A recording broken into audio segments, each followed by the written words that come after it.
Bonjour à tous et bienvenue encore dans cette vidéo du mardi, dans notre émission du mardi où on parle aux femmes, où on parle aux mères de destinée, où on parle aux, aux femmes d'espoir, où on parle aux mères de dynastie. Je vous prie de bien vouloir vous installer si vous écoutez cette vidéo en direct ou en diffusé parce que les choses que vous allez apprendre aujourd'hui, je crois, vont beaucoup vous aider dans la préparation de l'année qui arrive.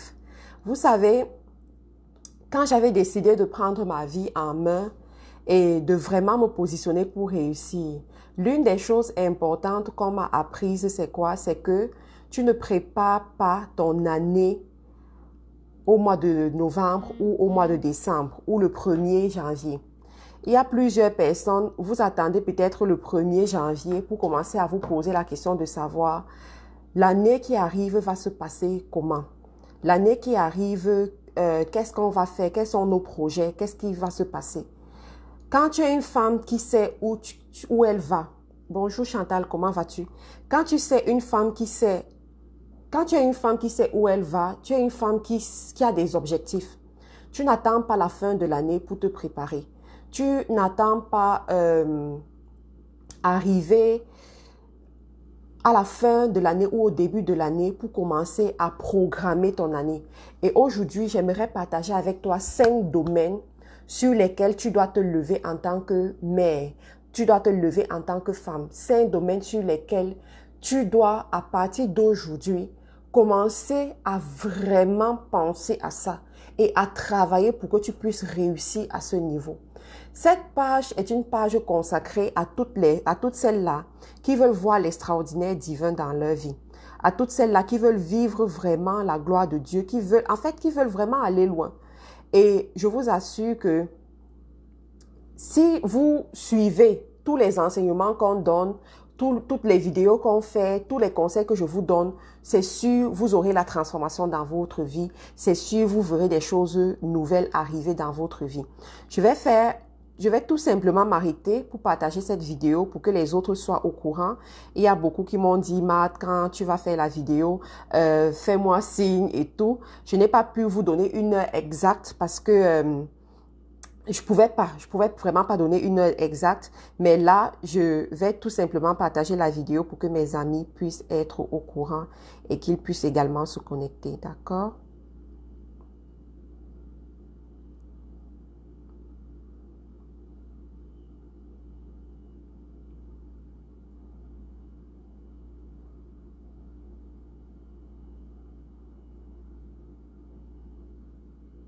Bonjour à toutes les personnes qui se connectent.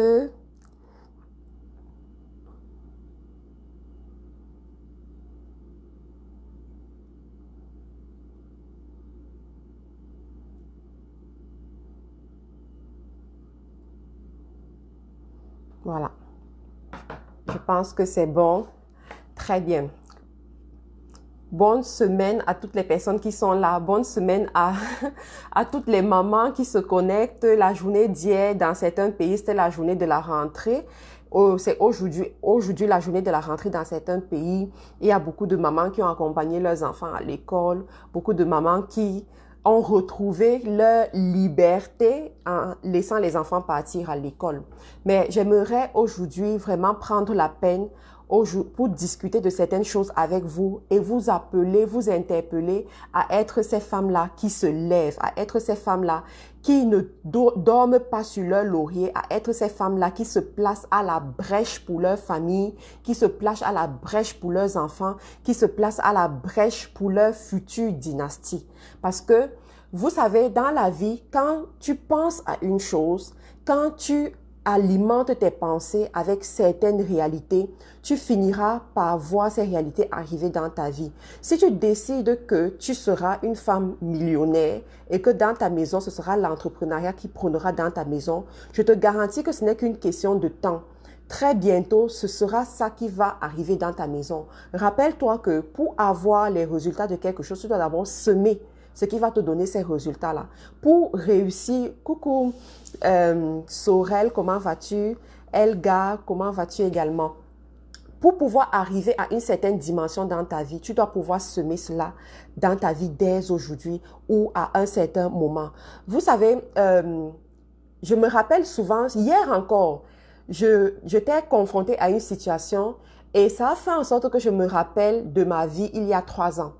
Je me suis souvenue de ce que je mettais sur le mur, de la réalité que je voulais voir arriver dans ma vie. Je mettais sur le mur, par exemple, que je veux me marier, je veux être une épouse, je veux être une leader d'impact international, je veux avoir des revenus passifs, des revenus qui me donnent de l'argent chaque mois dans mon compte bancaire. Et hier, quand je me souvenais, quand j'ai vu ça, je me souvenais, je me suis dit, waouh, je vis cette réalité aujourd'hui. Aujourd'hui, je suis dans la maison d'un homme qui est mon mari et chaque mois, j'ai effectivement ces revenus passifs que j'ai réussi à mettre sur pied. Pour arriver quelque part, si tu as l'intention d'arriver quelque part, si tu as l'intention d'amener ta famille quelque part, tu dois d'abord penser à ça. Tu dois d'abord imaginer ça. J'écoutais un grand entrepreneur aussi qui disait l'autre jour que beaucoup de gens restent au statu quo. Beaucoup de gens restent dans leur situation de chaque jour pendant des années parce qu'ils ne prennent jamais 5 minutes pour imaginer là où ils aimeraient être. Ils ne prennent jamais 5 minutes pour penser à leur avenir, penser à leur futur. Et aujourd'hui, j'aimerais te donner 5 clés ou bien 5 points sur lesquels tu dois obligatoirement te lever en tant que femme. Tu dois obligatoirement te lever en tant que mère. Tu sais, en écoutant ce genre d'enseignement, en écoutant ce genre de paroles, ça va beaucoup t'aider sans que tu ne t'en rendes même compte. Tu vas te rendre compte que tu vas de gloire en gloire, de succès en succès. Tes années ne se ressemblent pas parce que après chaque année, tu fais ton bilan et tu te rends compte qu'il y a évolution. Si tu es nouveau sur cette page, je te prie de t'abonner parce que je te donne 3 mois sur cette page pour voir la transformation dans ta vie. Quel que soit le démon qui est dans ta vie, la connaissance viendra détrôner ce démon. Quel que soit l'homme fort qui te tient et qui te tenait depuis longtemps, je te garantis que la connaissance viendra le détrôner. Il y a des situations dans ta vie où il faut que tu écoutes certaines paroles. Tu écoutes certaines choses pour que ça te bouscule, pour que tu puisses aller encore plus loin. La dernière fois, je devais intervenir avec une personne, un invité. Je n'ai pas pu intervenir parce que j'ai eu beaucoup de choses qui se sont passées ce jour-là. Mais pour les prochaines fois, je ferai intervenir d'autres femmes également qui viendront vous enseigner, qui viendront partager leur expérience avec vous sur cette page. Alors, tu dois te lever pour ta maison. Tu es une femme qui doit apprendre à te lever pour ta maison. Aujourd'hui, en septembre, tu ne peux plus être cette femme qui regarde, qui subit les événements, qui se laisse pousser par le vent, qui va à gauche et à droite et laisse que les situations arrivent, elle ne contrôle pas et quand la situation est bonne, elle est contente, quand la situation n'est pas bonne, elle se met à pleurer. Non, tu ne peux plus être ce genre de femme, tu ne peux plus être ce genre de femme qui regarde juste ses enfants et tu ne connais même pas ce que Dieu a prévu pour ses enfants. Tu ne connais même pas ce que Dieu veut pour ses enfants. En fait, tu les vois juste évoluer comme des bouts de bâton, c'est pas possible. Tu ne peux pas être ce genre de femme qui laisse ton mari, le vent pousse ton mari à gauche et à droite, tu le vois juste, en fait, s'il y a une promotion, la promotion vient vous surprendre. Rien ne doit te surprendre dans ta maison. Je répète, rien qui se passe dans la maison d'une femme qui se lève ne doit venir en surprise, ne doit venir lui surprendre. Tu sais, la Bible est claire, la Bible te dit, Dieu ne fait rien sans le révéler à ses prophètes. Tu comprends? Dieu ne fait rien sans le révéler à ses prophètes. Cela veut dire quoi? Dieu ne va jamais rien faire sans révéler à cette personne qui est prophète. Et toi, tu dois être prophète dans ta maison. Rappelle-toi, la Bible te dit quoi? C'est la femme sage qui bâtit sa maison. Et en tant que femme sage, tu dois pouvoir te lever et te présenter, te positionner comme prophète de ta maison. Tu ne dois pas attendre que ce soit ton mari qui le fasse. Non, toi, parce que tu as l'esprit de Dieu et parce que tu te soucies pour ta maison, parce que tu sais que tu es en train de construire une dynastie, parce que tu sais que tu es en train de construire toute une génération, tu dois savoir être prophète de ta maison et laisser que Dieu te parle. Les situations qui arrivent dans ta maison ne doivent pas te surprendre. Les choses qu'on doit t'annoncer ne doivent pas te surprendre parce que Dieu doit déjà t'avoir révélé toutes ces choses-là. Tu vas apprendre à te lever. Tu vas aussi apprendre à te lever en tant que célibataire. Ce n'est pas parce que tu es célibataire que tu n'as pas de maison. Tu as une maison. Tu es en train de construire ta vie. Tu es en train de construire ton avenir. Tu es en train de te positionner. L'homme que tu vas épouser ne doit pas être un homme qui te surprend. Que tu te dis, je ne savais pas que non. Il y a une méthodologie pour tout cela. Tu sais, moi, j'ai étudié les Blancs, si on va dire ça comme ça. Parce que, étant en Angleterre, à un moment donné, j'ai vécu dans un quartier où il y avait beaucoup de Blancs, il y avait beaucoup de Juifs particulièrement. Parce qu'en Angleterre, il faut savoir qu'il y a un quartier, en fait, qui est dominé par les Juifs. Et dans ce quartier, on allait dans les mêmes shops, dans les mêmes supermarchés, on allait dans les mêmes crèches pour enfants, vous voyez les choses de ce genre. Et ça m'a permis justement de les observer, de les étudier, de poser certaines questions sur eux. Et je me suis rendu compte que le succès de cette catégorie de personnes ne réside pas uniquement sur le fait que Dieu les a bénis. Parce qu'il y a des gens qui m'avaient dit que non, tu ne peux pas te comparer à eux, hein. Ils ont une bénédiction spéciale sur eux. Non. En tant qu'enfants de Dieu, nous aussi, nous avons cette bénédiction-là, d'accord? Mais il se trouve que ce peuple-là fonctionne différemment. Ce peuple-là travaille différemment. Ce sont des gens qui travaillent sur la planification. Quand un juif va se marier, il ne se marie pas d'abord n'importe où. Tu comprends? Il se marie avec une catégorie de personnes. Lorsque le juif va se marier, déjà à partir du choix, déjà à partir de l'alliance qu'il a eue, de la famille qu'il a choisi où il va aller se marier, on peut savoir si cette famille va prospérer ou pas, si cette famille va finir dans la distinction ou pas, si cette famille va... En fait, on peut le savoir. Pourquoi? Parce qu'il y a des signes, il y a des choses qui permettent de discerner, il y a des choses qui permettent de savoir que oui, ces gens-ci vont réussir. Donc, toi aussi, en tant que jeune fille, à un moment donné, tu dois apprendre à te positionner et à bâtir ta maison. Tu vas apprendre à te mettre à part pour que ce qui va t'arriver ne vienne pas te surprendre. Et aujourd'hui, nous allons voir tout cela. Il y a 5 points sur lesquels j'aimerais t'exhorter, 5 points sur lesquels j'aimerais attirer ton attention. Et je te remercie de partager cette vidéo si tu l'as déjà fait.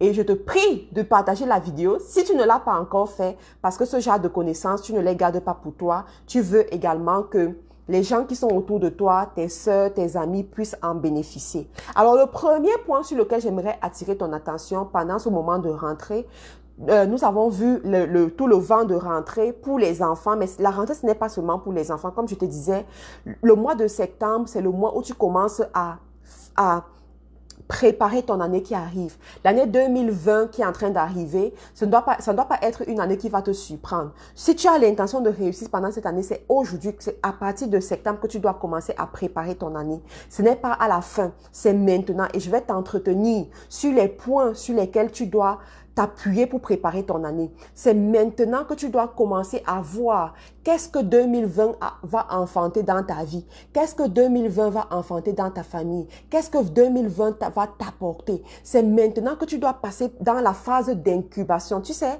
l'incubation, c'est le moment où tu fais grandir.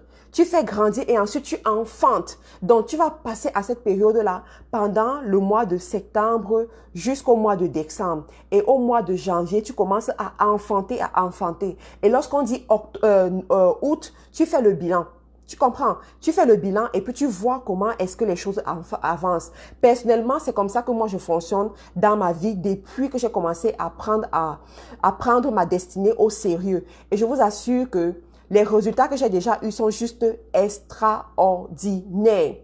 Extraordinaire. Quand tu es une femme qui sait où tu vas, tu fais les choses dans la planification. Quand tu es une femme qui sait où tu vas, tu fais les choses de façon méthodique et intelligente. Et je veux t'apprendre ça aujourd'hui. Donc, le premier point sur lequel tu vas apprendre à te lever, c'est sur ta propre vie en tant que femme. Tu vas apprendre à te lever sur ton avenir même.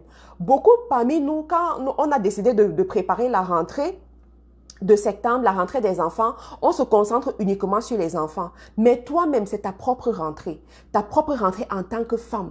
Tu sais, pendant les vacances, on s'occupe des enfants, on va au parc avec eux, on joue avec eux, tes horaires changent, l'alimentation même change, tu vas te retrouver en train de manger n'importe quoi pendant les vacances parce que les enfants sont là, tu leur achètes des choses, à tout moment ils veulent manger et toi aussi tu te retrouves en train de manger avec eux.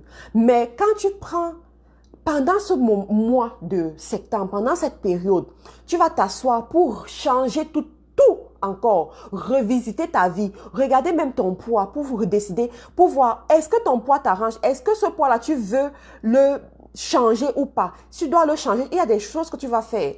Il y a des choses que tu vas faire. Il y en a parmi vous, vous allez devoir même laisser votre voiture pour marcher. Ok, l'hiver est en train d'arriver. Il y en a qui vont aller s'inscrire à la salle de gym pour faire finir le poids que tu as accumulé pendant l'été.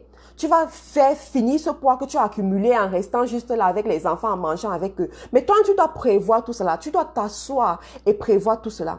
Et il y en a parmi vous, vous vous êtes rendu compte que la rentrée était très difficile à la préparer. Difficile à préparer, pourquoi? Parce que vous n'avez pas eu assez d'argent.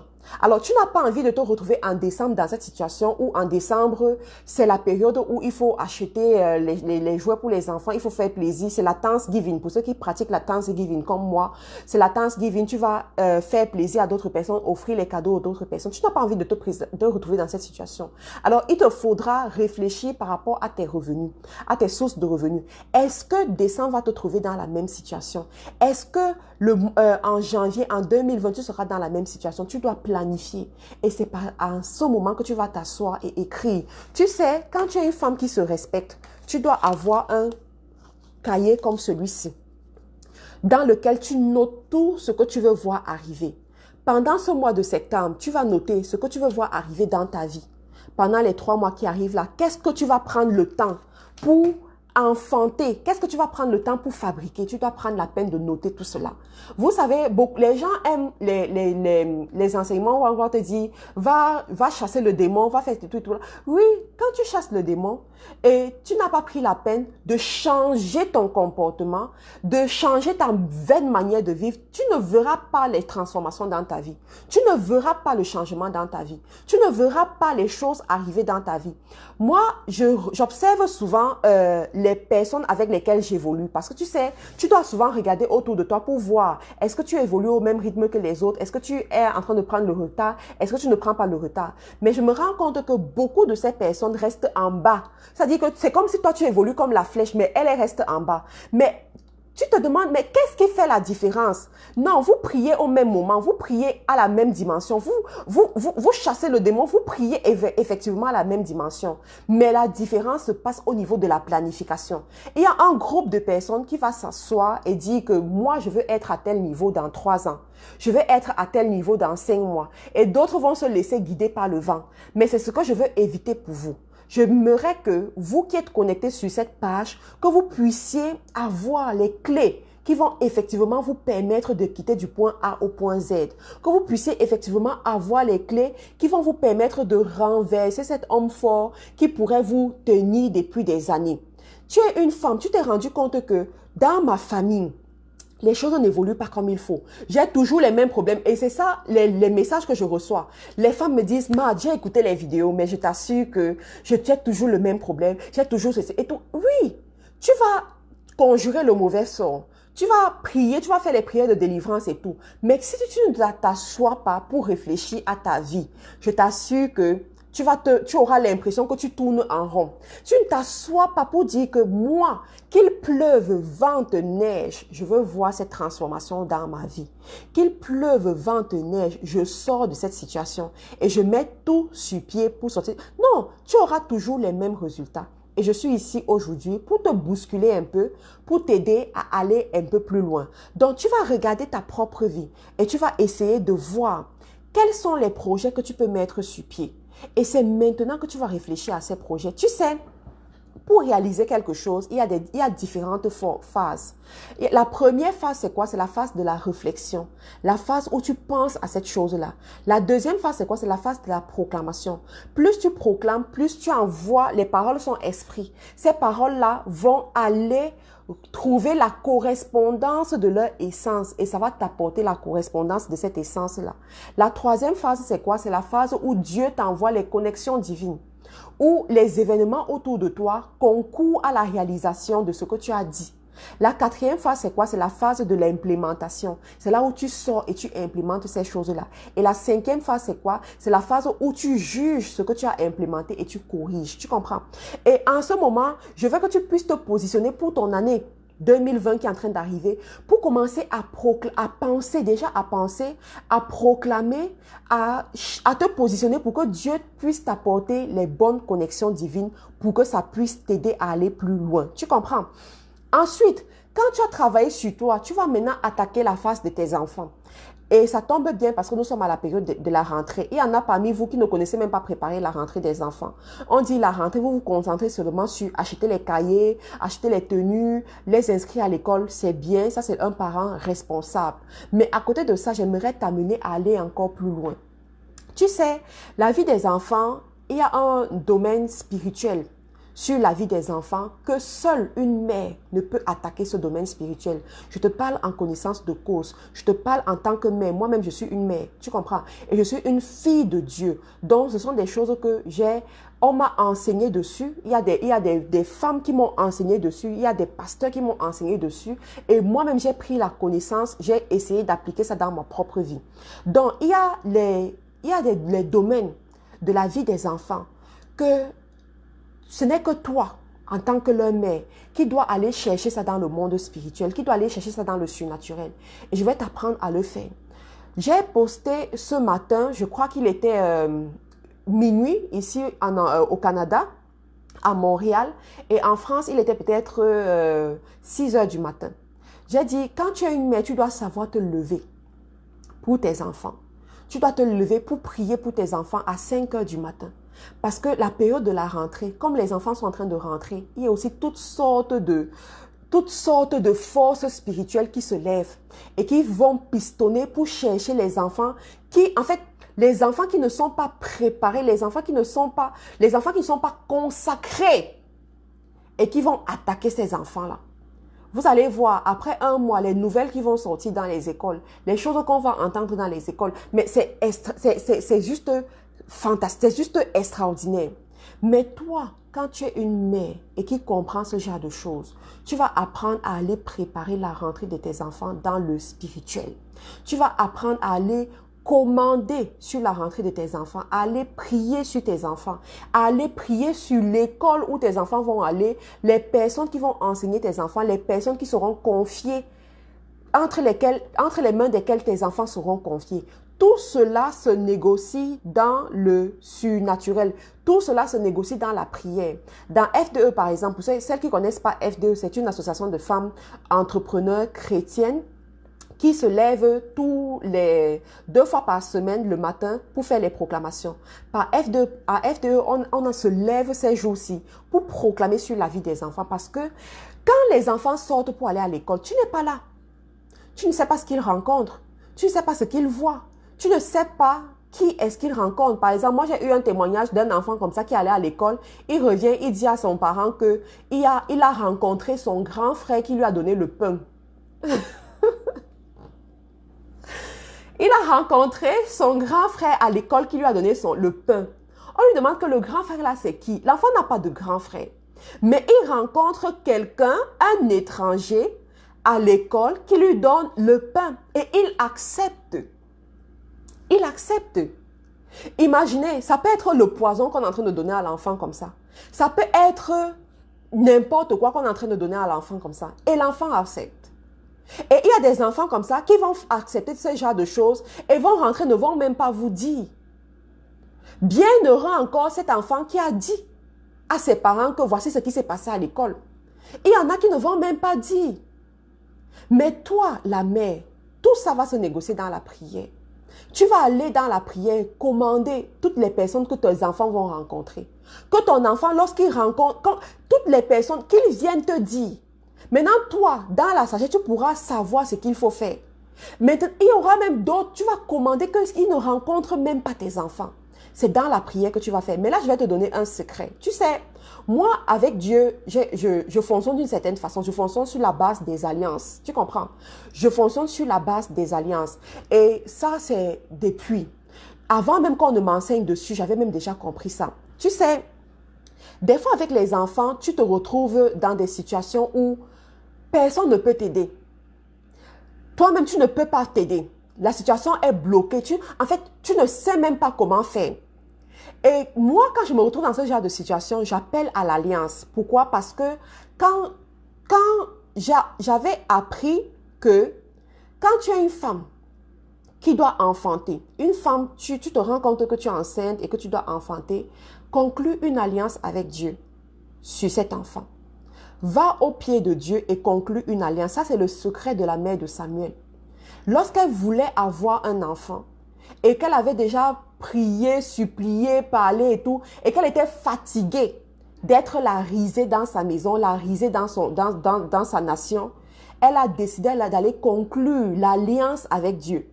C'est lorsqu'elle conclut l'alliance que Dieu se réveille et dit que il y a même quelqu'un qui me parle depuis là. C'est à ce moment que Dieu lui donne la grâce d'enfanter.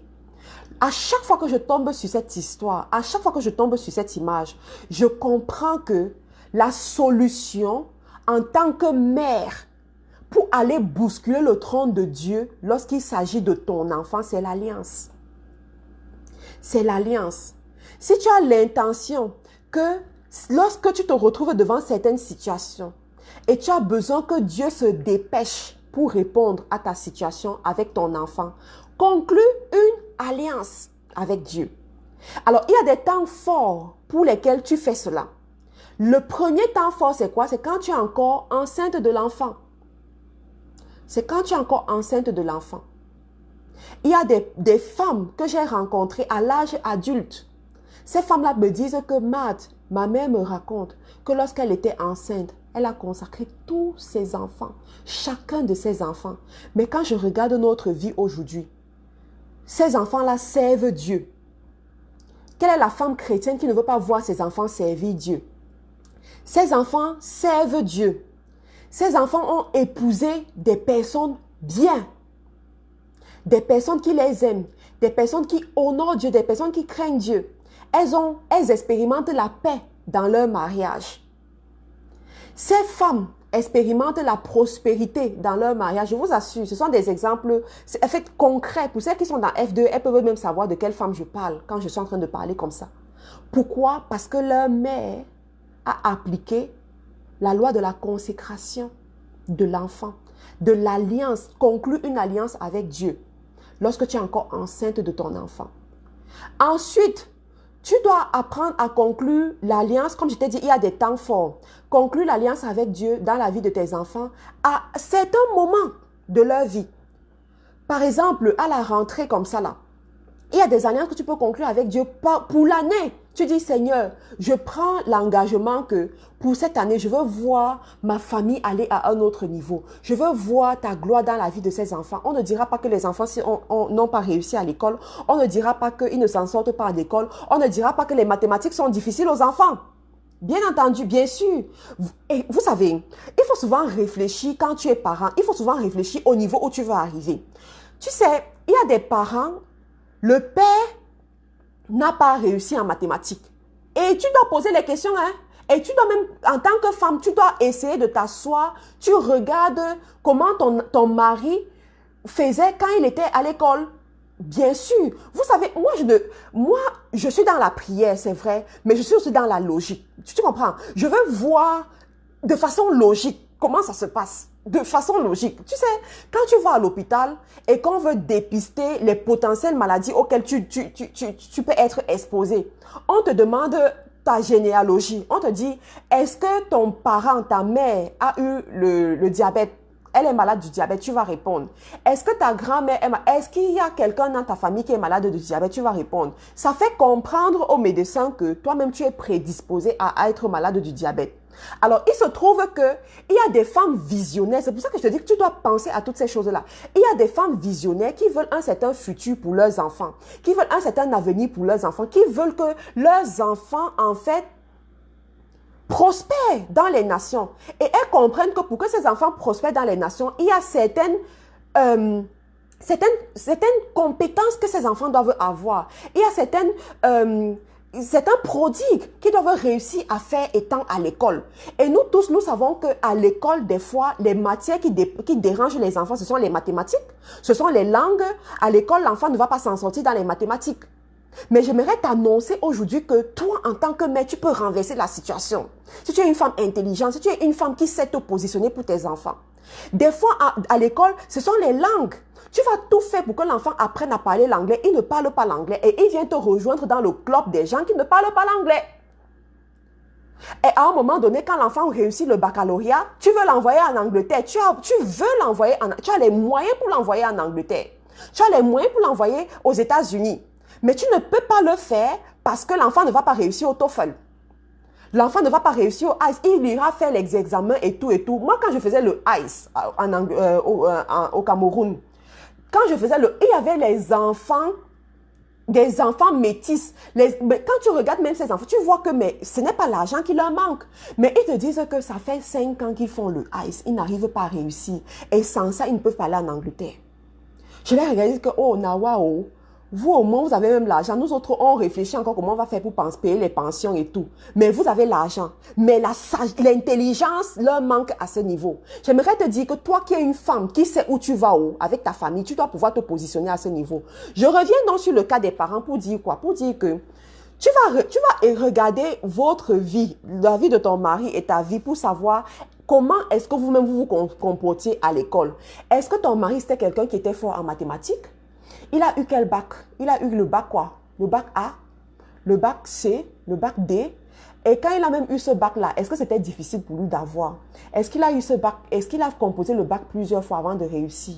Ok, c'était quelqu'un qui se comportait comment à l'école? Tu vas apprendre, tu vas regarder tout ça. Pour tes enfants, hein, tu es en train de préparer l'avenir de tes enfants comme ça. Toi-même, tu regardes ton cas. Est-ce que tu étais comme moi? Les gens qui ne dépassaient jamais 5 en mathématiques. Mon Dieu. Le jour où j'ai eu 10 en maths, c'était la fête. Je dis que même ma mère, elle est venue dire que ma fille ici, là, non, vraiment, tu as réussi. Est-ce que tu étais comme moi? Comme ça, là, qui ne réussissait pas les mathématiques étaient difficiles. Est-ce que quand on parlait maths, tu devenais directement malade? C'est-à-dire que des fois, je me demande comment je fais pour réussir dans le business. Il y a une dimension du business où on ne peut pas me tromper avec les chiffres de l'argent. L'argent, là, on ne peut pas me tromper avec ça. Mais quand on commence à parler des équations, les équations sont montées, descendues. Moi, ça ne m'intéresse pas. Franchement, je ne me retrouve pas dans ça. Donc, tu vas essayer de voir, est-ce que toi, tu étais ce genre de personne. Est-ce que ça te dérangeait? Moi, je m'en sortais très bien dans les langues. Les langues, c'était mon domaine. La dissertation, le français, oui, je partais récupérer tous les coefficients. Je partais récupérer ça à ce niveau. Mais quand on disait mathématiques, là, ce n'était pas mon domaine à ce niveau. Mais tu sais quoi? Quand j'ai compris que je dois être une mère, j'ai commencé à réfléchir à ce niveau. J'ai dit, moi, je ne veux pas cette humiliation-là pour mes enfants. Je ne veux pas cette humiliation pour mes enfants. Je ne veux pas que mes enfants traversent cette situation. Je ne veux pas qu'ils aient des difficultés à l'école à ce niveau. Tu comprends? Et j'ai commencé à me positionner. Il y a Josiane qui dit, parce que tu es une bamileke. Moi, les mathématiques étaient aussi ma bête noire. C'était moi. Une fois en fac, tout a changé jusqu'à... J'ai tout compris. Justement, moi, j'ai choisi le droit parce que je ne voulais pas les mathématiques. J'ai dit qu'à l'université, là, quelle est la discipline où il n'y aura pas les mathématiques? On m'a dit, en géographie, tu vas aller calculer la température et tout. J'ai dit, bon, ça n'est pas pour moi. On m'a dit, en droit, il n'y a pas les mathématiques en droit. En droit, ce sont les textes. Si tu sais bien parler, va faire le droit. Si tu aimes parler pendant longtemps, va faire le droit. J'ai dit que ça, c'est moi. Quand on disait exposer en terminale, j'étais toujours là. J'étais le chef du groupe. On dit, il a exposé. J'ai dit que moi, je suis chef du groupe. Oh, venez. Mais c'était moi. Pourquoi? Parce que j'aimais ça. Donc, j'ai dit, OK. Le droit, il n'y a pas les mathématiques, je vais m'en sortir là-bas. Je suis allée en fac de droit, meilleur, j'ai eu ma licence, mon master et tout. Je me suis très bien sortie. Je me suis retrouvée dans le droit. Mais tu sais, je reviens pour dire que quand tu es une mère et que tu veux que tes enfants aient le choix, tu veux qu'ils aient la possibilité, parce que nous sommes des femmes chrétiennes, tu sais, et la bénédiction de l'Éternel ne s'accompagne d'aucun chagrin. Et ça doit se faire voir dans la vie de tes enfants. Et tu dois te positionner. Donc, tu vas aller dans la prière. Tu vas d'abord questionner pour voir comment ton mari se comportait, comment tu te comportais. Et aller dans la prière, renverser cette tendance sur la tête de tes enfants. Avant même d'avoir les enfants. Parce que parmi vous qui m'écoutez, il y en a qui n'ont même pas encore enfanté, qui sont encore en train de grandir. Donc, quand toi, tu comprends ce genre de choses, tu vas te lever. Parce que je sais que tu obtiens la meilleure version d'une chose pour laquelle tu as prié. Tu obtiens la meilleure version d'une chose pour laquelle tu as pris du temps pour aller dans la prière. Donc, tu vas aller dans la prière et tu vas commencer à renverser cette tendance. Toute chose qui s'opère dans ta vie est renversable. Rappelle-toi, toute chose qui s'opère dans ta vie est renversable. Même lorsque le médecin te questionne sur ta généalogie pour voir les maladies généalogiques que vous avez, c'est parce qu'il sait ce qu'il va te prescrire. Il sait le conseil qu'il va te donner pour que tu ne puisses pas tomber dans cette maladie généalogique. Alors, c'est la même chose également pour l'éducation de tes enfants. Tu sais qu'il y a une certaine patente, il y a une certaine tendance dans la famille que les gens n'aiment pas les mathématiques, les gens n'aiment pas les langues, les gens n'aiment pas, je sais pas, les sciences par exemple. Tu vas aller dans la prière, renverser cette tendance. Et maintenant, venir, commencer à parler à tes enfants. Pour ceux qui ont les enfants qui vont déjà à l'école, tu commences à leur parler que voilà, tu es un mathématicien. Un jour, j'écoutais un pasteur prier comme ça pour son enfant. Oh my God. C'est le pasteur d'une petite église et tout. L'enfant avait même encore 1 an. Il priait, il disait que l'enfant là sera le meilleur en maths dans toute l'Angleterre.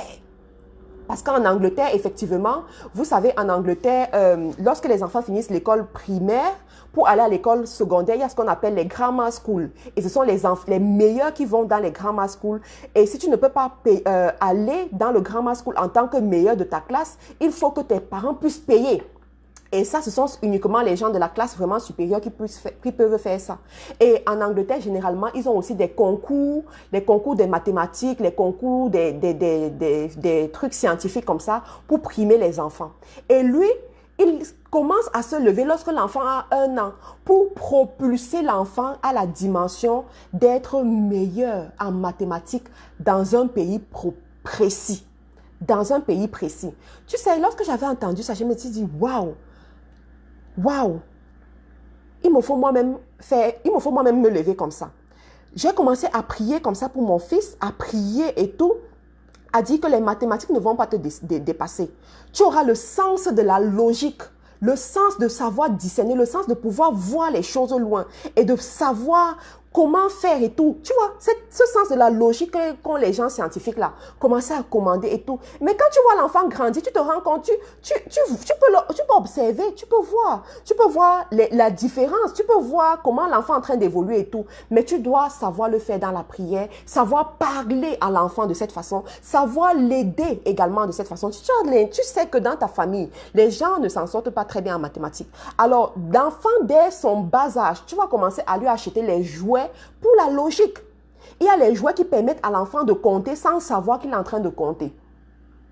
Il y a des jouets qui permettent à l'enfant de savoir faire la différence. Tu vois, tu vas lui acheter ce genre de jouets et quand il sait déjà écrire, quand il peut déjà parler, tu l'amènes à compter. Moi, je me rappelle mon fils, je crois à 2 ans, il comptait de 1 à 10 sans vraiment savoir ce qu'il faisait, mais il comptait. Pourquoi? Parce que je l'avais amené à le faire. C'était une chanson pour nous. On chantait 1, 2, 3, 4 en anglais, 1, 2, 3, jusqu'à 10. On chantait de cette façon. Et un jour, je l'ai amené dans la nursery, les nurseries des enfants et tout.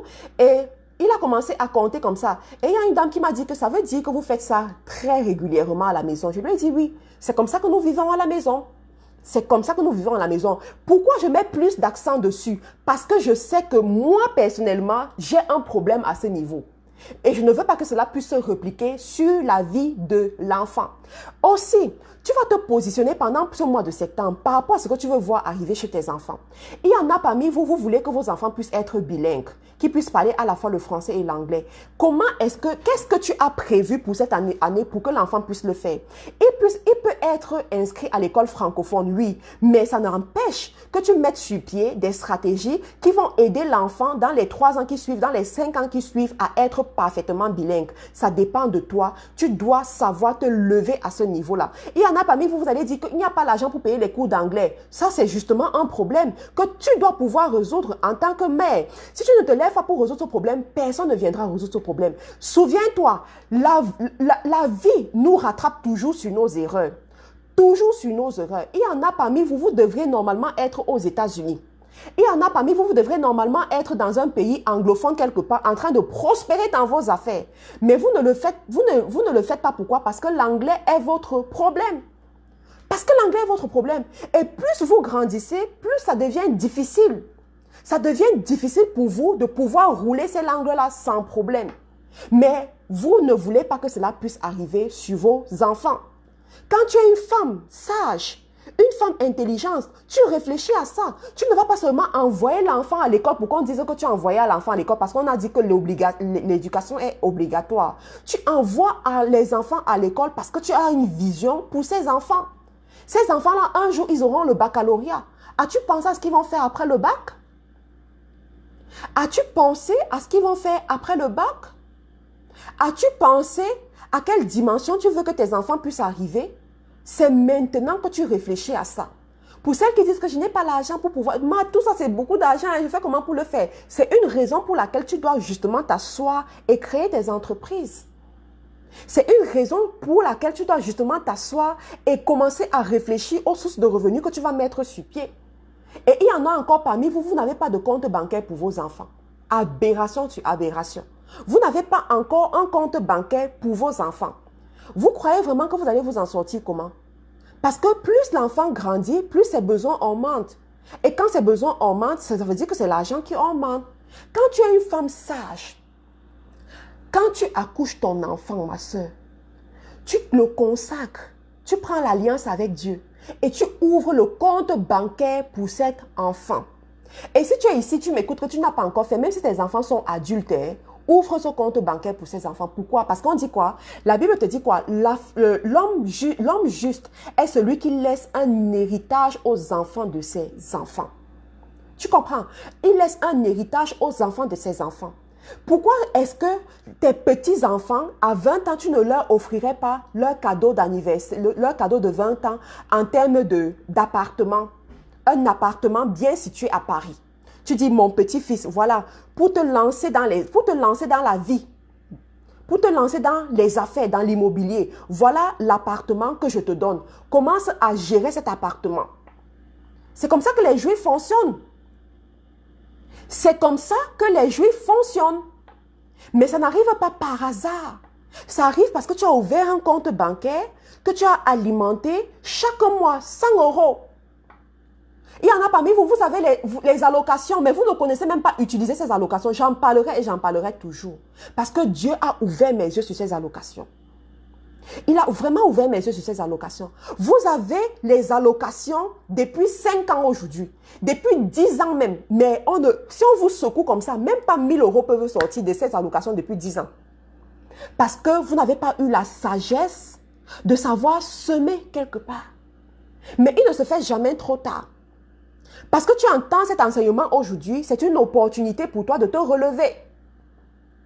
Ouvre un compte bancaire quelque part au nom de l'enfant, un compte bancaire bloqué que tu ne peux même pas, tu n'as même pas de carte bancaire pour ce compte-là. Ça, ce sont les conseils que je donne en fait aux femmes qui sont proches de moi, aux femmes qui travaillent avec moi.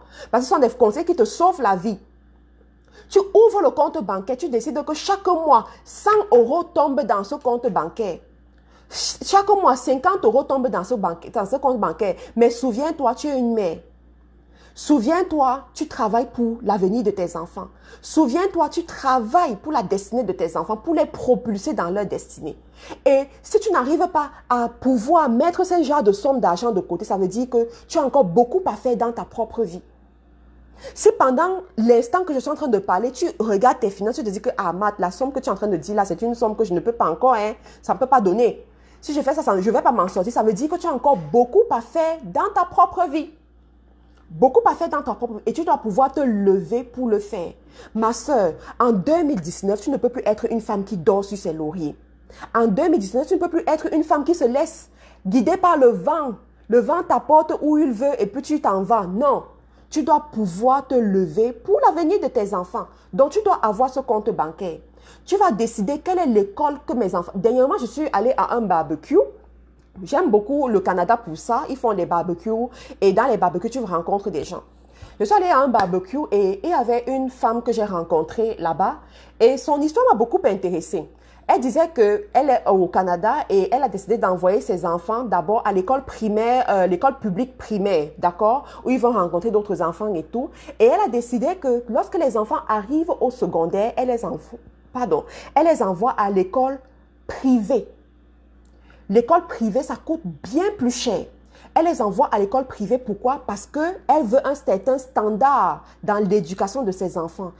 Première des choses. Deuxième des choses, elle veut leur donner l'opportunité de rencontrer une certaine catégorie de personnes. Elle veut leur donner l'opportunité de rencontrer une certaine catégorie de personnes.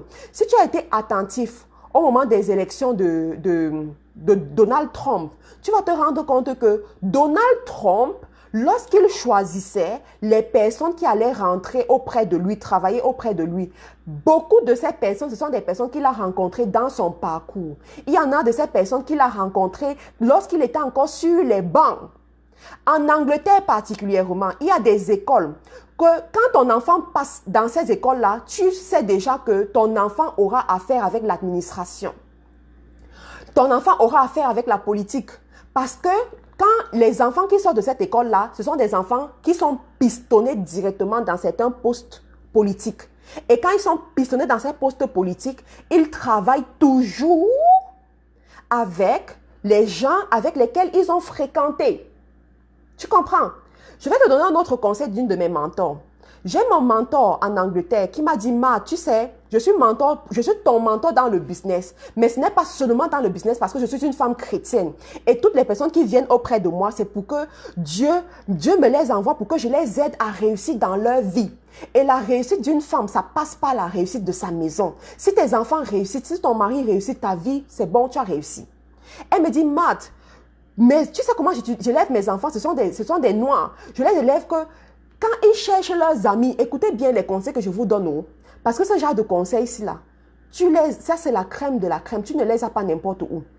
Elle dit à ses enfants d'être les amis des Chinois, des Japonais, des Juifs. Voilà le genre d'amis qu'ils doivent avoir.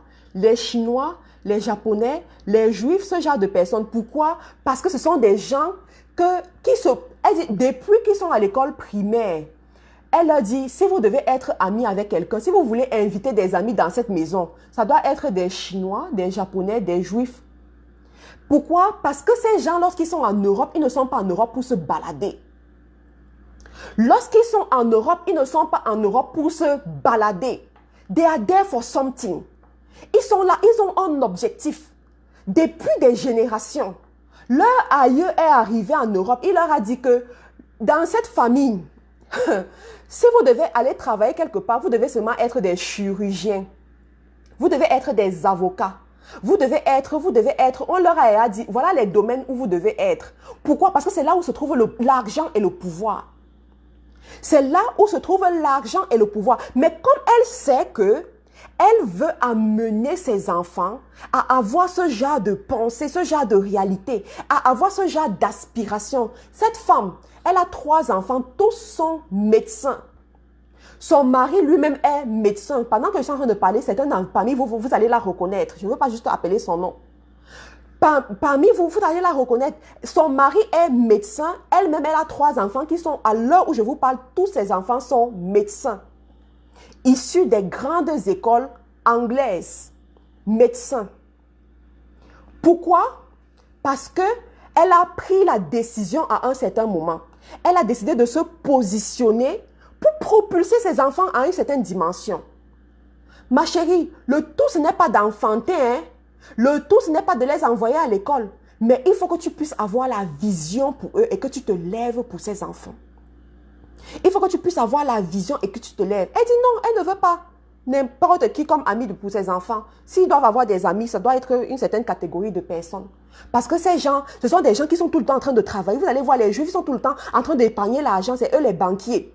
C'est eux qui savent épargner l'argent. C'est eux qui savent investir dans les banques. C'est eux qui savent faire des choses. C'est les Japonais, les Chinois là. Et il y a aussi une autre catégorie de personnes là. Ils arrivent en Angleterre comme ça. Vous allez dans les hôpitaux anglais. C'est eux qui sont les médecins. Les Anglais eux-mêmes sont les aides-soignantes.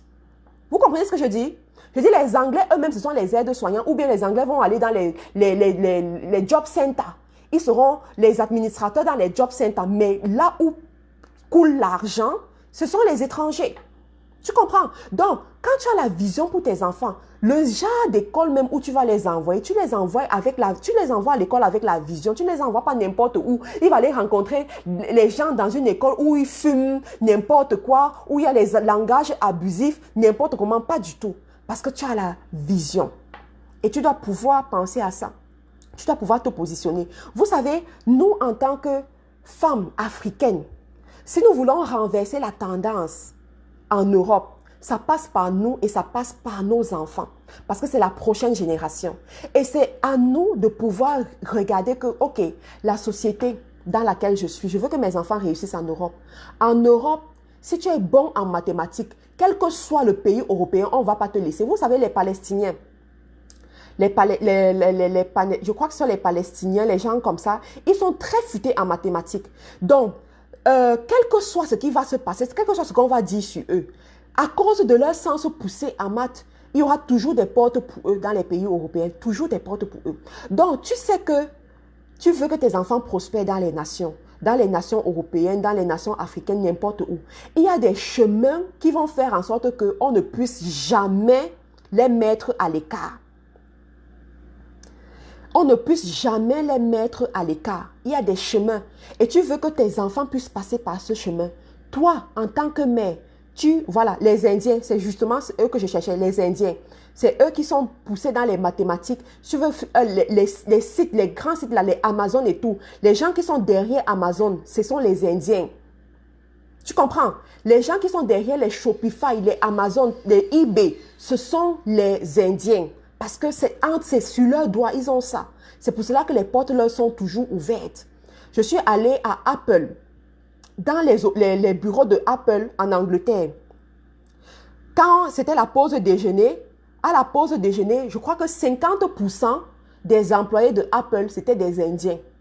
50%, ils sont là, ils sont rentrés en Angleterre pour aller travailler à Apple. C'est des Indiens.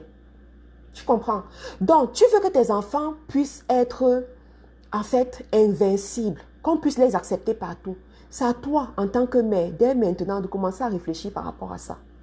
Il y a des combats que tu vas mener dans la prière parce qu'il peut avoir l'homme fort qui les empêche d'avoir l'intelligence ouverte. Tu te rends compte que tu fais tout pour que l'enfant réussisse, mais l'enfant n'arrive pas. L'enfant n'arrive pas. Tu as déjà tout fait, mais il n'arrive pas. Tu vas aller détrôner l'homme fort qui est derrière. C'est pour cela que pendant cette période de rentrée, tu dois être une femme alerte, une femme ouverte, une femme qui contrôle le travail de l'enfant pour voir où est-ce qu'il a des carences, où est-ce qu'il a des failles et tout et tout. Et tu compares aux années précédentes. Tu regardes, si c'est un enfant que c'est sa première rentrée et tout, tu commences déjà à voir parce que lorsque c'est encore embryonnaire, c'est plus facile de vaincre. Lorsque c'est encore au début, c'est plus facile de renverser. Mais quand ça a déjà pris les ailes, ça devient encore plus difficile. Mais ce n'est pas toujours impossible. Quand tu passes par le surnaturel, rien ne peut te dépasser. Il suffit seulement que tu sois une lionne et que tu te lèves, tu dis que l'autre ci là, ça ne peut pas me dépasser. L'autre ci, ça ne va pas me dépasser. Mon enfant va réussir. Le fruit de mes entrailles sera la tête et non la queue. Ça va se passer, ma soeur. Mais il faut que tu apprennes à te lever. Tu comprends? Donc, tu vas distinguer toutes ces dimensions et tu vas commencer à voir comment tu pistonnes tes enfants. Même les jeux que tes enfants font. Tu comprends? Il y a un monsieur sur Internet qui s'appelle Jean-Paul Pougala, le professeur Jean-Paul Pougala. C'est un grand industriel. Il donne les formations en industrie. Une seule de ces formations, c'est 5 000 euros, je crois peut-être c'est 5 000 euros maintenant parce qu'il vous dit que vous ne venez pas dans les formations pour aller dormir. Quand vous venez dans les formations parce que vous avez payé le prix, vous devez pouvoir appliquer ce qu'il vous a appris. Donc, le professeur Pougala, il te dit que il a sorti un livre qui s'appelle la géostratégie africaine. Si vous connaissez le livre, rappelez-moi un peu le nom. La géostratégie africaine, je crois. Dans le livre, il explique que ses enfants de moins de 10 ans, je crois, ont contribué à ce livre. La preuve, c'est même que la photo de couverture du livre, c'est la photo de sa fille. C'est la photo de sa fille. Et un jour, il a fait une publication sur Facebook où il disait que il a des jeux dans lesquels ses enfants ne peuvent jamais se retrouver. Il a les jeux où il encourage plus ses enfants à y aller. Par exemple, l'équitation, monter au cheval. Il encourage ses enfants à y aller. Pourquoi? Parce que ça donne la capacité aux enfants de savoir dompter un animal, de savoir dompter un autre être. Tu comprends? Ça leur donne la capacité de savoir contrôler l'animal, de savoir vraiment développer des aptitudes qui leur apprennent le leadership. Le leadership. Il dit, ces enfants ne peuvent pas se retrouver dans les jeux de foot. Pourquoi? Parce que ce sont les jeux, ce sont les jeux qui ne permettent pas à l'enfant de développer ses aptitudes qui lui sont propres. Il préfère les jeux où l'enfant, en fait, il a un adversaire contre lui. Un seul adversaire contre lui. Ça développe l'intelligence de l'enfant. Ça développe le sens de défense chez l'enfant. Ça développe le sens d'initiative également chez l'enfant. Ça amène l'enfant à savoir riposter en cas de danger. Tu comprends? Par contre, quand dans une équipe de foot de 10 personnes, ou de 9 ou 10 personnes, 9 à 11 personnes, si tu n'arrives pas à cogner le ballon, n'est-ce pas, quelqu'un va venir rattraper et il va faire, et puis ça passe. Mais quand tu es dans l'équipe, dans le stade de tennis, par exemple, tu as ton adversaire, un seul adversaire devant toi. Si tu rates la balle, ben, tu as 0. Tu n'as pas réussi. Et c'est flagrant que tu n'as pas réussi. C'est flagrant que tu n'as pas réussi.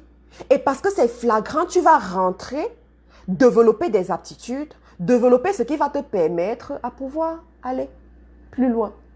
Tu comprends? Donc, et je veux revenir sur l'autre chose, c'est quoi? C'est l'éducation. Vous savez, toutes ces choses, ça ne s'apprend pas par la prière.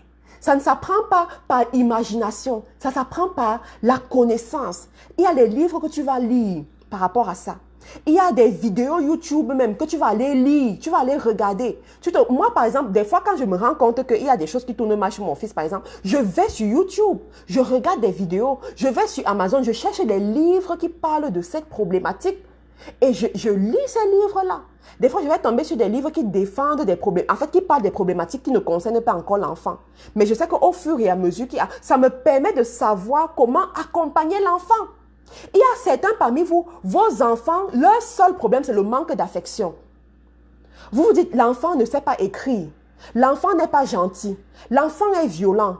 L'enfant est... En fait, tous les problèmes. Mais le seul problème de l'enfant, c'est quoi? C'est le manque d'affection. L'enfant regarde à gauche, il voit un autre enfant qu'on est en train de dorloter, on est en train de cajoler, on est en train de... Tu vois? Et de son côté, il se rend compte que personne n'a son temps. Les enfants de 0 à 7 ans, lorsqu'ils se lèvent le matin, il faut les cajoler. Il faut les embrasser. Il faut leur montrer que tu les aimes. Il faut leur dire que tu les aimes. De 0 à 7 ans, c'est obligatoire chez les enfants. Si tu ne le savais pas, je te l'informe aujourd'hui. C'est obligatoire chez les enfants. Parce que si tu ne fais pas ça avec eux, ça porte atteinte à leur amour propre. À un moment donné, ils ont l'impression d'être rejetés. Surtout si à côté, il y a plus petit qu'eux. Mes enfants sont sur les jeux d'élevage, de gestion de fast-food. Et moi-même, insensé, je m'opposais. Si tu ne connais pas ce genre de choses, l'enfant sera frustré. L'enfant va imaginer toutes sortes de choses dans sa tête. Et tu sais, si c'est un enfant qui est en Europe, par exemple, tu vas te rendre compte qu'à l'école même, les enseignants sont formés avec ces canons. Les enseignants sont formés à réaliser ça sur les enfants. Donc, à l'école, il a cette attention, mais à l'école, on dit, fous le camp, va là-bas, tu vas attirer l'attention sur toi. On lui parle de cette façon. Quel traumatisme sur l'enfant. Vous allez vous rendre compte que l'enfant il a certaines habitudes, certains comportements dégradants, juste parce qu'il veut attirer l'attention sur lui. Bien entendu, il attire l'attention, mais une attention qui vise à le brimer, à le blâmer. Et ça ne fait que le détruire. Et après, tu as un enfant, tu ne connais même pas par où tu as commencé pour avoir ce genre d'enfant. Tout simplement parce que tu as négligé certaines choses. Mais tu sais, l'éducation de l'enfant est vaste. Ma vidéo ne concerne pas l'éducation de l'enfant. Toi, en tant que mère, va chercher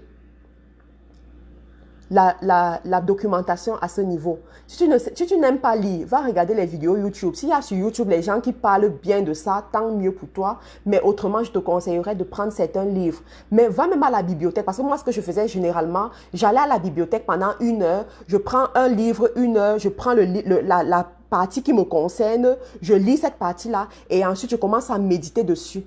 Donc, le Saint-Esprit ne va t'enseigner que en fonction de ce que tu connais, en fonction de ce à quoi tu t'es exposé. Si tu t'es exposé à une certaine connaissance, il va donc décortiquer cette connaissance-là. Il va donc t'amener à aller encore plus loin. Il va encore il va ouvrir tes yeux sur certaines choses. Tu vois? Mais il faut que tu puisses te connecter à ça pour amener ton enfant à la dimension que tu aimerais arriver. Pour amener ton enfant à la dimension que tu aimerais arriver. Donc ça, c'est pour les enfants. Tu dois apprendre à te lever sur toi-même, apprendre à te lever sur tes enfants pour que tes enfants puissent réussir à arriver à la dimension que tu aimerais les voir arriver.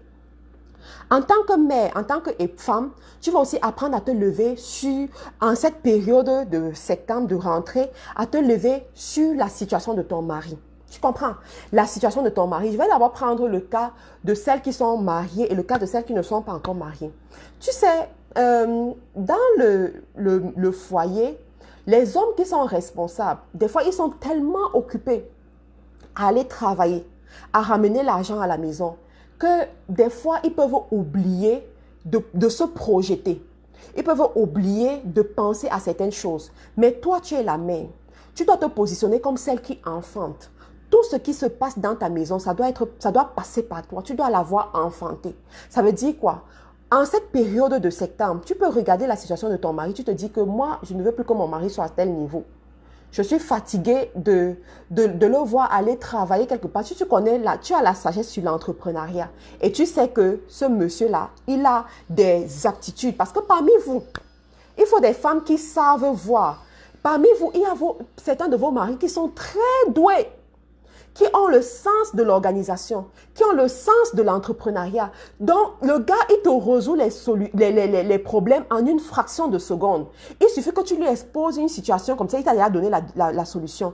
Il suffit, mais le gars, il a la connaissance. Mais chaque jour, il va dans un boulot où quand il rentre à la maison avec le salaire, après les taxes, il a un 2000 € qui reste comme salaire. 2000 €, ma soeur. De toi à moi, j'aimerais t'annoncer que si tu apprends à développer les aptitudes de ton mari là, si tu apprends à parler dans sa vie, si tu apprends à le propulser avec ta parole-ci, les 2000 € là, ça peut être multiplié fois 10. Si il travaille à son propre compte, est-ce que tu entends ce que je suis en train de te dire? Ça peut être multiplié par 10 si tu travailles à son propre compte, mais ça ne va pas arriver du jour au lendemain. Ça ne va pas arriver parce que tu as entendu moi te le dire.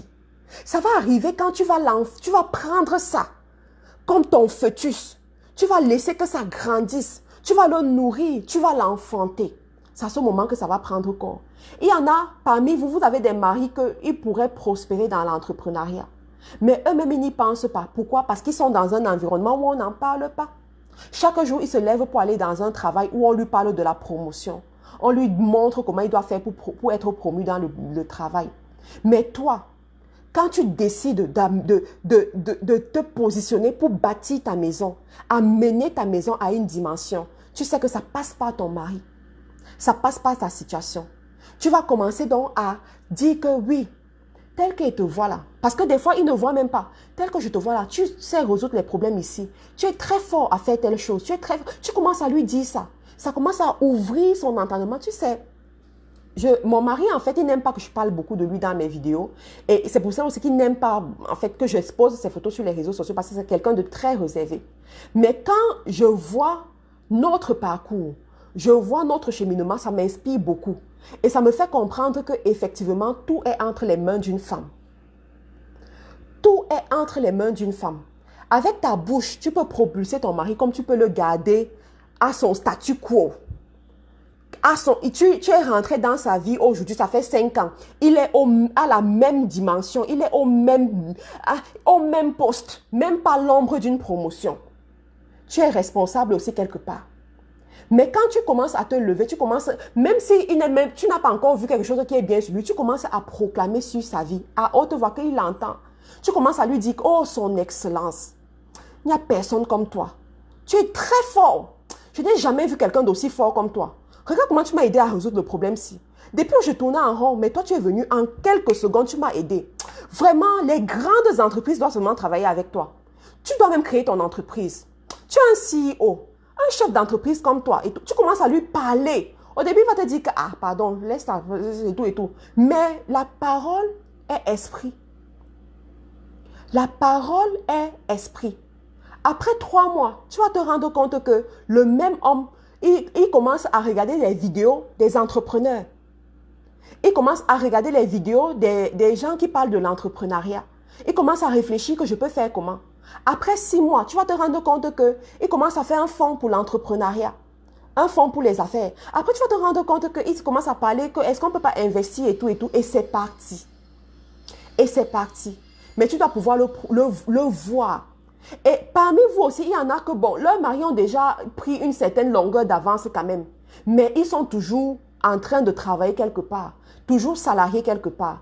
Tu peux décider, ma soeur, que 2020 va marquer l'année où ton mari va congédier son patron. 2020 marquera l'année où ton mari va congédier son patron. Même si lui-même, il n'est pas encore averti, toi, tu vas l'amener à passer à cette étape-là. Tu vas l'amener déjà dans le fonctionnement de votre maison. Parce que pour qu'il puisse le faire, vous savez, les hommes, ils sont très pratiques. Tant qu'il n'a pas encore vu des résultats, ils ne vont pas prendre une décision. Il a besoin, par exemple, de savoir que sur les 6 mois qui vont suivre, on a quand même certains revenus, on a des épargnes, on a ceci. Donc, si ça tourne mal, on pourra quand même s'en sortir. Mais c'est toi, la femme, qui va te mettre à organiser ça. Tu vas apprendre, par exemple, à épargner davantage, à couper certaines dépenses. Si vous dépensiez peut-être 500 € sur le repas, vous allez couper ça même à 250 € et c'est possible. Bien sûr, vous allez couper à 250 €, vous allez pouvoir plus mettre de l'argent de côté. Vous allez apprendre à plus travailler également pour pouvoir atteindre vos résultats. Et pendant ce temps, tu vas dans la prière, ma soeur. Tu vas dans la prière et tu commences à appeler cette dimension de l'entrepreneur, cette dimension d'homme de gloire, cette dimension d'homme qui prospère dans ses affaires, cette dimension de leader. Tu commences à appeler cette dimension-là. Tu n'as même pas besoin de l'avertir au départ. Tu n'as même pas besoin de lui dire que tu es... Non, ça c'est ton secret avec Dieu. Tu vas aller semer également avec ton argent. Pourquoi? Parce que la Bible te dit, l'argent répond à tout. L'argent répond à tout. Il y a des dimensions que tu vas arriver par la sémence. Tu comprends ce que je te dis? Il y a des dimensions où tu vas arriver par la sémence. Par la sémence. Et des fois, quand tu es une femme visionnaire, des fois, tu vas même épouser un homme qui ne comprend pas ces choses spirituelles. Bon, tu ne vas même pas aller lui dire parce qu'il va te dire qu'il va te décourager. Toi, tu vas prendre sur tes économies. Tu prends sur tes économies et tu vas faire la sémence. Il y a les dimensions que tu vas atteindre avec Dieu au prix de ta sémence. Tu dis 2020, c'est l'année où on arrive à une autre dimension dans cette maison. 2020, c'est l'année où on va à un autre niveau dans cette maison. Et je garantis ça. Je scelle ça avec cette semence. L'argent répond à tout. L'argent répond à tout. Tu vas voir tout ça. Si par exemple, dans votre maison, si par exemple, tu vas réfléchir aussi par exemple sur vos projets de la maison. Vous devez déménager par exemple. Tu vas commencer à prier pour pouvoir trouver la meilleure maison, la meilleure opportunité. Moi, j'ai souvent vu des gens qui, une maison s'est libérée et on vous dit, voilà l'opportunité. Normalement, peut-être c'était à 1000 € que vous devez payer 1000 € par mois. On te dit que non, là, vraiment, c'est pressé. 500 € ça passe. 500 € ça passe. Mais ça arrive aux gens qui sont préparés. Et tu vas rentrer dans la prière pour préparer cette dimension. Peut-être que vous devez même changer de pays. Peut-être que vous devez changer de pays. Peut-être que vous devez quitter le pays où vous êtes pour aller dans un autre pays. Et vous n'avez même pas encore commencé les papiers. Vous êtes encore en train de vous poser les questions. Toi, tu vas apprendre à te lever pour que cela puisse arriver.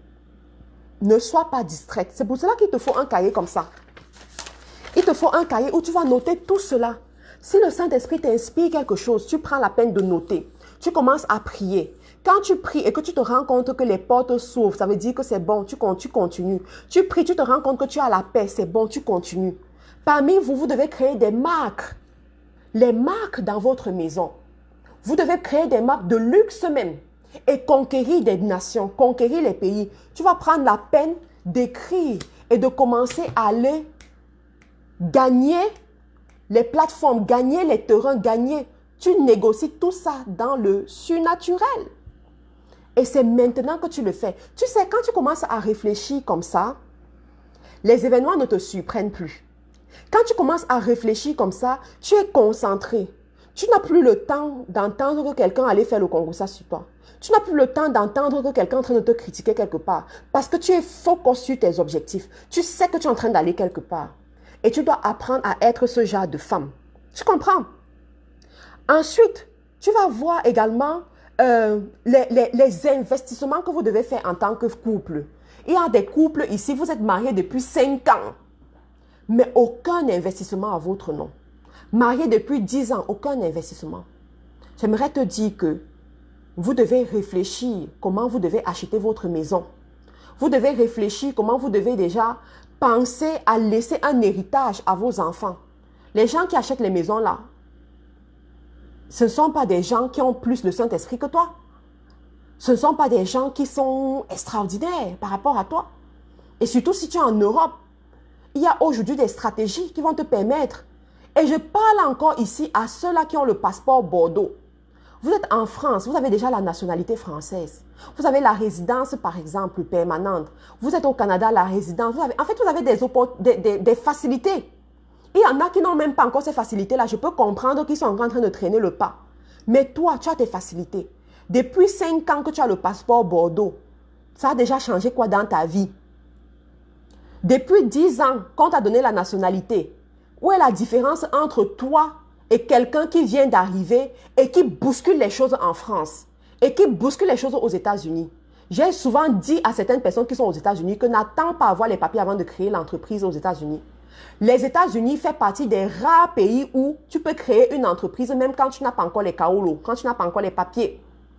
Les États-Unis, l'Angleterre, ça fait partie des rares pays. Comment je sais ça? Parce que j'ai fait les recherches dessus quand j'étais dans une certaine période de ma vie.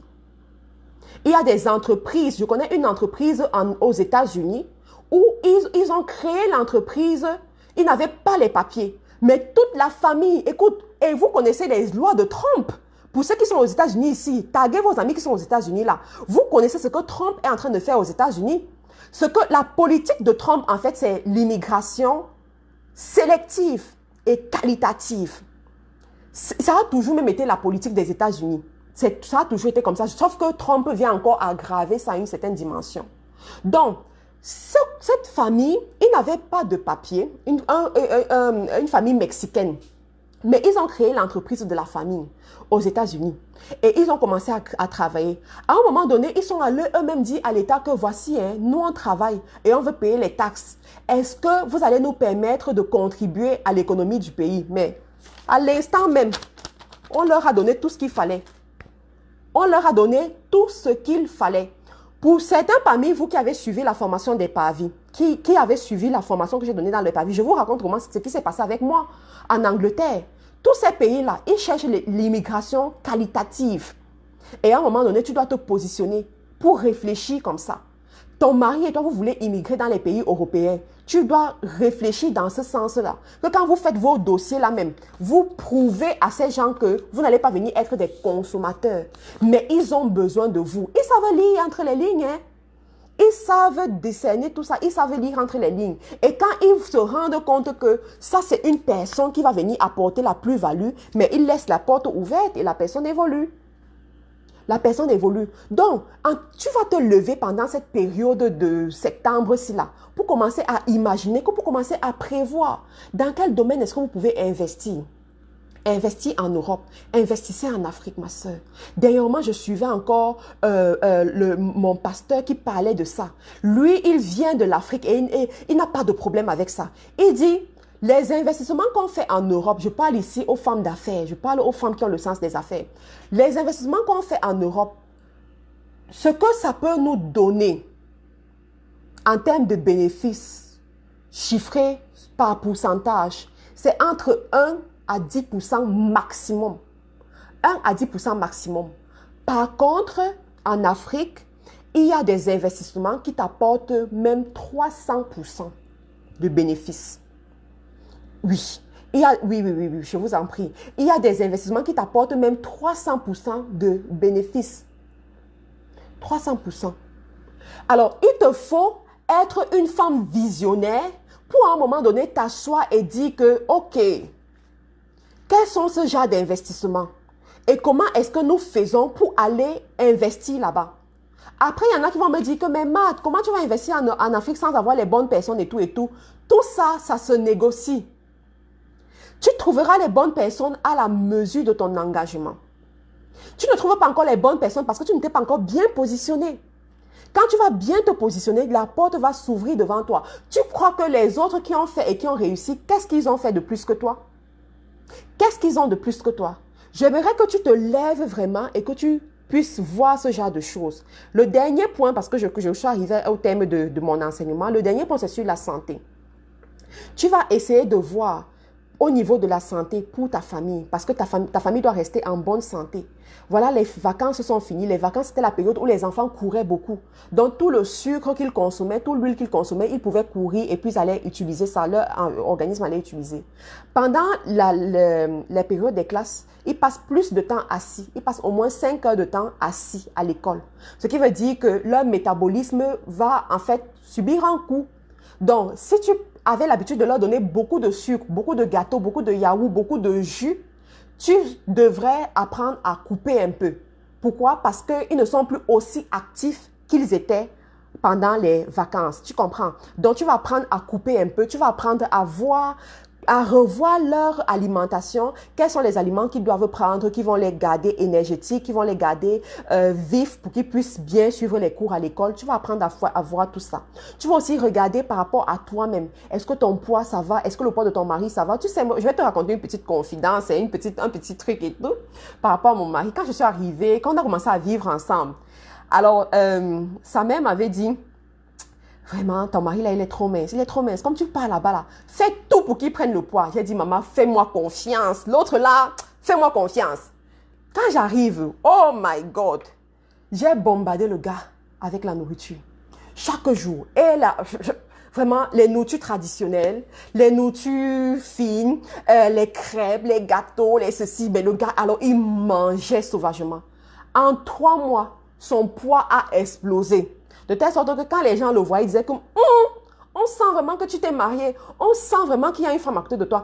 Tu as pris du poids partout où il passait, même à l'église. Mais sur les photos, alors partout, les gens disaient que on sent vraiment que ta femme est à côté de toi.